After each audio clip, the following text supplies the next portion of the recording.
In this video, we are going to look at an electronic voting protocol, EVP. So this is a protocol at the application layer. First, let's look at what a voting protocol needs to do. So EVP seeks the following guarantees. Okay. Number one, ballot casting assurance. Number two, universal verifiability. In ballot casting assurance, it means each voter gains personal assurance that their ballots are correctly cast. For user verifiability, any observer can verify that all ballots are properly tallied. So that means that if someone wants to verify whether all ballots are correctly counted, and he can do so. Okay, so there are two guarantees. One is each voter obtains a personal assurance that his or her ballots are correctly counted. And then any other person, if he wants to, he can also verify that all ballots are properly counted. Okay. So in EVP, there are two phases. The first phase is ballot preparation. A voter prepares an encrypted ballot for his choice or her choice. And the second phase is ballot tallying. The set of encrypted ballots from voters is processed to produce a tally and a proof of correctness. So now, in addition to using cryptographic building blocks, we have seen in chapters 2 to chapters 4, we also need other mechanisms which we haven't looked at. So these three mechanisms, we need three mechanisms. We call them EVP primitives. The first one is called interactive proofs. The second is called re-encryption schemes. The third is called threshold cryptography. So these are new mechanisms. And interactive proofs, which is actually a two-person game. So this game involves two persons, Peggy and Victor.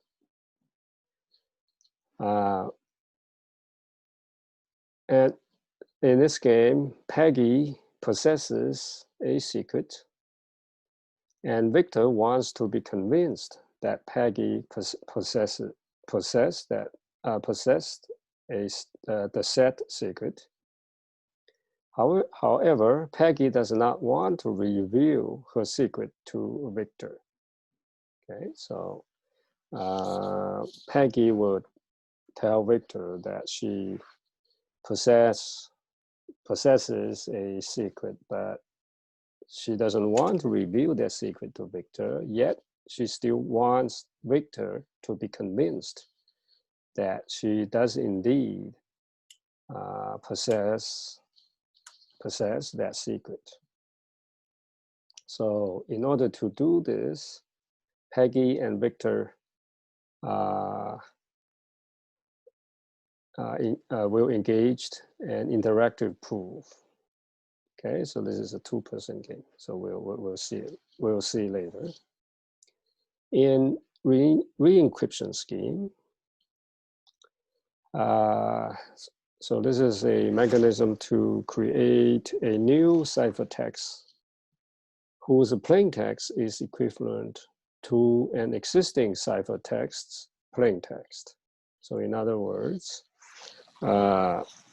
you have a plaintext and someone encrypts it, it gets a ciphertext, and we then can encrypt that ciphertext again. So when you decrypt it, you get the original plaintext back. So this is a re-encryption scheme. And threshold cryptography involves more than two persons. So there's multiple parties. They must cooperate to decrypt a ciphertext. Okay, so this is not a single person effort. It involves multiple parties. Now we first look at interactive proof mechanism. This mechanism uses a problem called graph isomorphism problem. So it involves a concept in graph theory that you are given two graphs. Okay, so we know each graph has labels on nodes. Okay, and they have edges. So we want to know whether these two graphs, after relabeling nodes, so in other words, after mapping of labels of one graph to the other graph, they are basically identical graphs. Okay. So in other words, suppose in this case that Peggy knows that graph G1 is isomorphic to graph G2 under a particular bijection F. So this is a bijection, this is a mapping, maps G1, maps the labels of nodes in G1 to the labels of nodes in G2. And bijection means it's inverse, it's one-to-one, and and onto. Okay, so this is what two graphs isomorphism means. Okay, so let's say Peggy knows these two graphs are isomorphic, and she also knows a particular bijection that proves that these two graphs are isomorphic. Now, Peggy needs to convince Victor that G1 is isomorphic to G2. However, Peggy doesn't want to reveal this bijection F to Victor. So now this is how this interactive proof system works. Okay, so it's a setup phase. Peggy constructs another graph H such that H is isomorphic to G1 with a bijection F prime. Okay, so given an F1, it's very simple, it's straightforward to construct another graph that's isomorphic to G1 because you just need, for instance, permute the labels a little bit. And also the edges, okay? And so she sends this H to Victor, okay? So H is not G1 nor G2, but this is H is just isomorphic to G1. So she sends H to Victor and constructs two maps One is F0, the other one is F1. So F0 is simply a bijection that proves H is isomorphic to G1, and F1 is the inverse of F, because Peggy knows F, so she also knows F inverse. And Peggy knows F prime, so she also knows F prime. So she can compute F1. So she now has two bijections. Okay, so in the selection phase, Victor flips a fair coin. Okay, and sends the reading to Peggy. So the fair coin will either be 0. It turns out either 0 or 1 with equal possibility. In the verification phase, Peggy sends to Victor F0 if the coin reading she gets from Victor is 0. Otherwise, she sends F1 to Victor. Victor then verifies that G sub I plus 1 is isomorphic to H. Okay, because once Victor has a particular bijection, depending on his coin flips, then she can easily carry out that verification.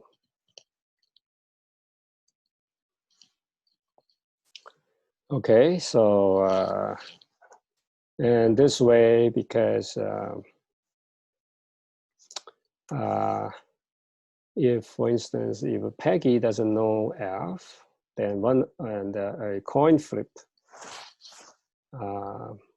F1, then will the coin flip F1, sorry, the bijection F1, and will then will not be able to establish that H is isomorphic to G2. Okay. So either case should be successful. If either case is successful, then of course it's possible only when Peggy knows F. Okay, that proves that F that proves G1 is isomorphic to G2. Okay, so this is how in the directory proof system works. The re-encryption scheme allows users to create a new ciphertext so that its plain text is equivalent to an existing ciphertext's plain text without knowing the plain text. So in other words,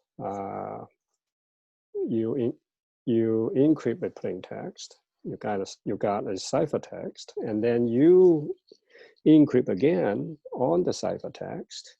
So that's re-encryption. However, when you decrypt this new ciphertext, you should get the original plain text. So re-encryption can be constructed using algorithm encryption. And the details of this re-encryption can be found on pages 199 to 2000 in your textbook. So I'm not, I won't be talking about this detail now in this video. So next is threshold cryptography. This is a form of public key cryptography where a predetermined number of parties must cooperate to decrypt a ciphertext. Okay, so in this mechanism, each party begins by generating and publishing an encryption key, okay, which will be aggregated to form a public key. So each party has So encryption key, of course, you can think of it as some kind of secret. So each party has some secret. And then you will put them together to form a public key. So that means we need a notion of secret sharing scheme among all parties. So this is a secret sharing scheme. Okay, so let S be a secret to be shared by n parties. A special party among these n parties, we call it the dealer, constructs an m-1 degree polynomial P with S being the constant term. The dealer then provides a point on the polynomial curve. For instance, party 3 may be given the point 3 comma P of 3. Okay. The dealer destroys P after each party gets a point, right? So the dealer constructs a degree polynomial. Here, of course, S is a secret to be shared by n parties. All right, so she will, after that, she will just simply destroy this P. So for these n parties, to recover this secret S, at least m parties must cooperate to reconstruct P, okay? Because this is m-1 degree polynomial. You need m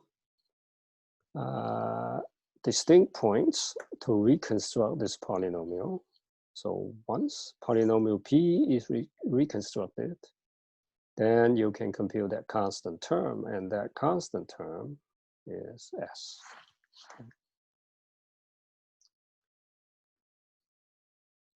Okay.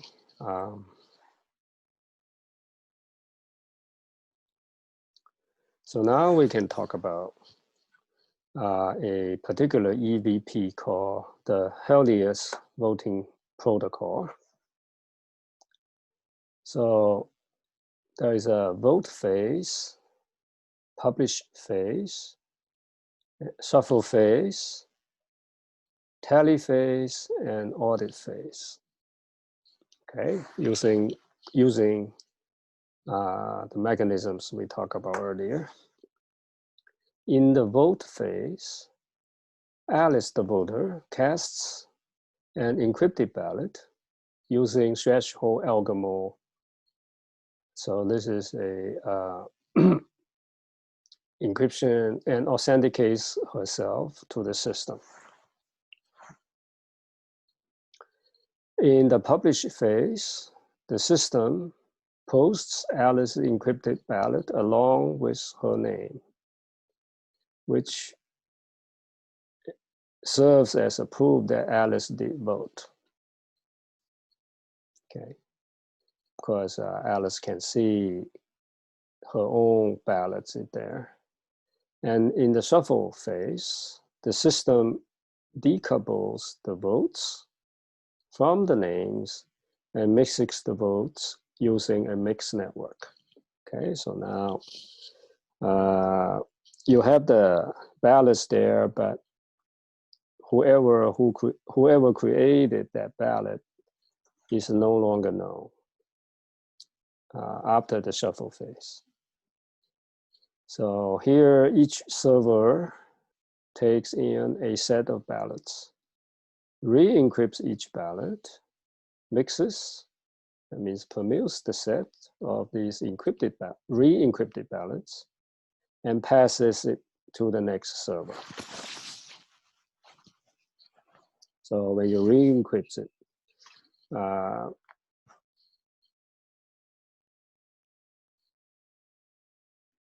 oops, it's equivalent to separate the voters from the voter's name from the voters' ballots. So every mix server proves that its resulting mix is genuine using interactive proof. Okay.